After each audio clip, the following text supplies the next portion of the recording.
why do you think it is so difficult for men to be in touch with their emotions? And we've talked a little bit about how you can make it safer for them by being in your emotions and leading from your heart, so to speak. But like, how can we support men in that way more as women, I guess is my question.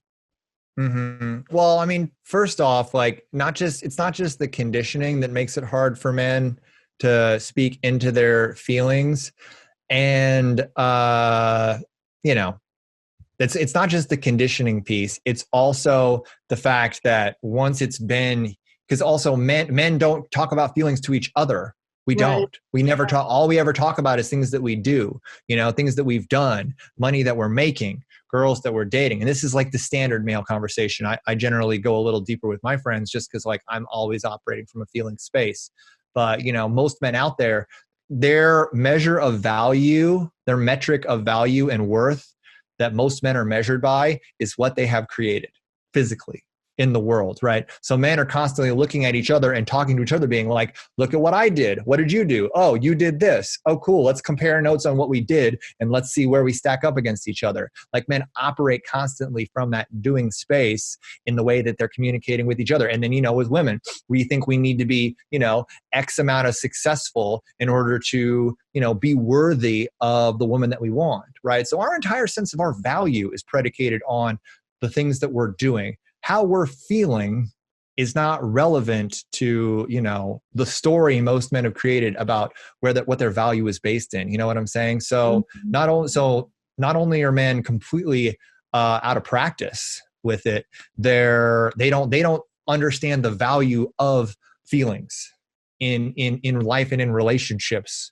So that's why it's a retraining process, and it's helping men understand that connection to feelings and expressing and operating from feelings has a huge amount of value, and and that their feelings matter, because they have made up a story that their feelings don't matter. Only what they have done and the money that they have and whatever that they've created, that's what gives them value.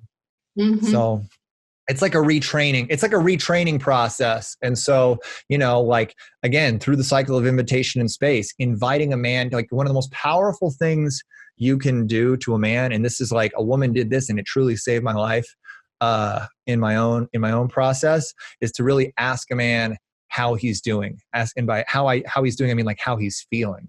Right. And then don't let him shrug it off. Don't let him dismiss it. Don't let him say, oh, I'm doing fine. Right? If you can see that a man is in pain, if you can see that a man is struggling with something, you have a profound opportunity to create a window into vulnerability and to help him heal. Right? Because so many men have suppressed their emotions for so long, they often have, a deep sense that, they have a lot of woundedness and a lot of pain and a lot of frustration and sometimes even some rage. Right? And it's all just been suppressed. And it's like locked down, they're all pressurized, And so if you see a man and he's visibly struggling or whatever, like you have a huge opportunity to help him release some of that by asking him, how are you doing? And if he says, I'm fine, you can say to him, I don't buy that, I lovingly, right? Say like, I don't believe you, no, how are you doing? Like, really? Because so often, like, men never get asked that because men don't ask each other how they're feeling. So you as a woman are one of the few humans on the planet, that can ask a man how he's feeling and actually get a vulnerable response. And so, I cannot overemphasize the value that there is in doing that with a man, like truly. Yeah, well, I think that's one of the reasons or one of the ways that men really need women, because I don't think men have that, like you said, from each other. Men have told me it's more like the, hey, dude, slap on the back, or talking about sports team, or like you said, that competitive kind of thing where you're like, well, I did this. Well, how about this? It's kind of like they're measuring against each other. And that doesn't really create the opportunity for a lot of emotional sharing or bonding or connection, right? No, it doesn't. And that's where men are comfortable. That's where most men are comfortable operating at. Wow, did you hear the Patriots got beat in the first round of the playoffs? Or, I closed this huge deal last week. Or I went fishing and caught this, amazing snook, or like whatever. Like we're always like, just wanting to talk about the thing that we did or the thing that we saw or the thing that we experienced. We don't want to talk about, we have active resistance to talking about how we're feeling, especially if it's a feeling that's, sad or could convey a sense of weakness or a sense of vulnerability, like, oh, I was upset about this. I'm frustrated with this. I'm stressed out about this, because men feel like they always have to be strong. And that's another important point that, of course, I've also done a video on, but like one of the greatest ways that you can share, that you can help a man really feel like inspire his loyalty and help him feel deeply supportive, is to let him know that like you love him, not just when he's perfect, not just when he's successful, but that you love him unconditionally, right? As long as he's showing up and trying his best. Because that's a big narrative that a lot of men have, because their worth is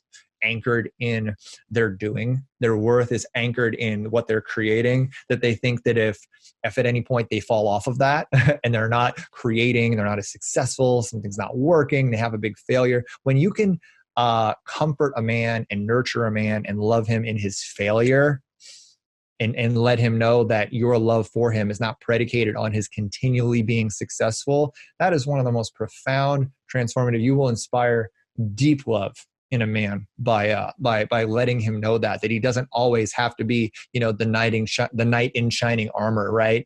And that you're always going to see him that way, even if he screws up, right? Or even if he fails, he gets fired, whatever. It's not about that.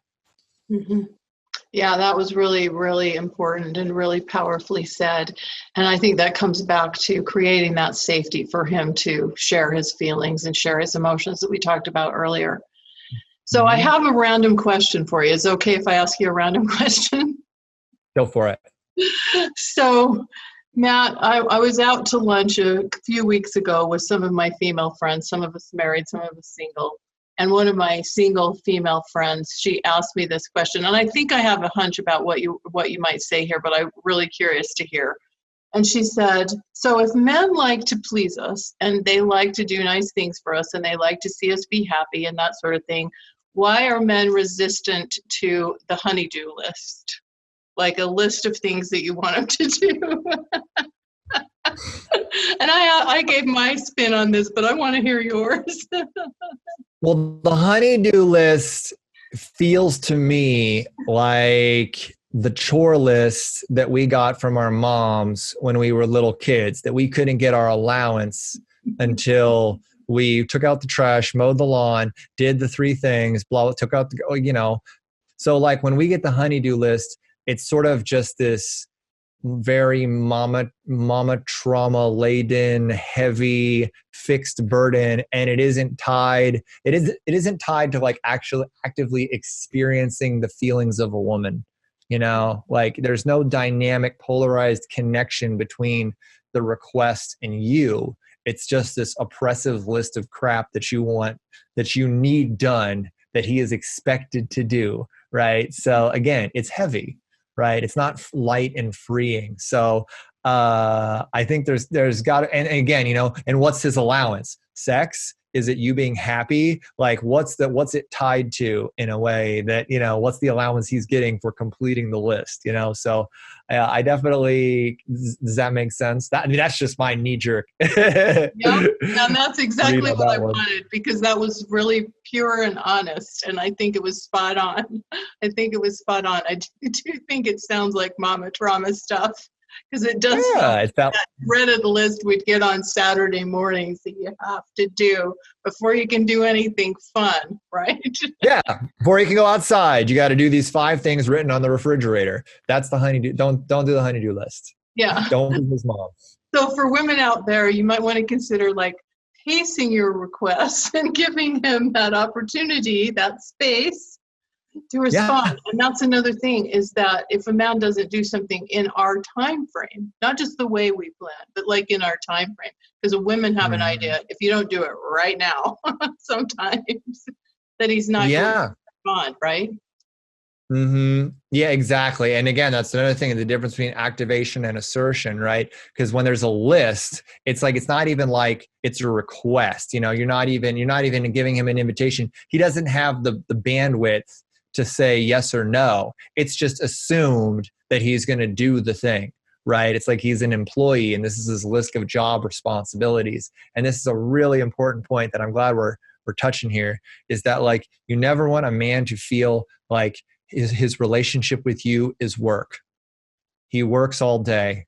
Like he probably works his ass off if he's successful, right? He's out there grinding away, working. His relationship is his sanctuary. A relationship that is functioning and polarized is going to be a sanctuary for him emotionally, and energetically, right? Where he can be vulnerable and he can soften and he can relax. Right. So if the relationship has become a honey-do list to where if he doesn't, complete these responsibilities when he gets home from his work, where he got a list of responsibilities, then, your relationship just becomes work. And then his only sanctuary becomes what? Watching TV, getting drunk, going out with the guys. And like, a man is going to find a way to create some chill for himself. He's going to find a way to create some sanctuary. If his relationship becomes work, and he doesn't have the wherewithal to like say that to you, which most men don't, he's going to find his release and his retreat somewhere else. And the sex is going to go away. The vulnerability is going to go away. It creates this chain reaction of stuff. So don't make a relationship, and not to say you don't have to work on your relationship, because I think you do, but don't make the relationship work, if that makes sense. Yeah. There's a difference. You don't want your man coming home from work at the end of the day and going, I got to buck up before he comes in through the door, right? You want him to look forward to coming home, to being with you, to spending time with you, and for that to be like that place of joy and satisfaction. Oh, 100%. Yeah, yeah. Well, this has been so much fun, Matt. I have loved our conversation. It's been super fun to chat with you, and I really, really like the things you've shared. So thank you so much for being so generous with your wisdom. It's my pleasure. Yeah. Matt and I are also sending lots of love and blessings to all of you and appreciate your presence here as well. So bye for now. Bye-bye. It's so nice talking to you.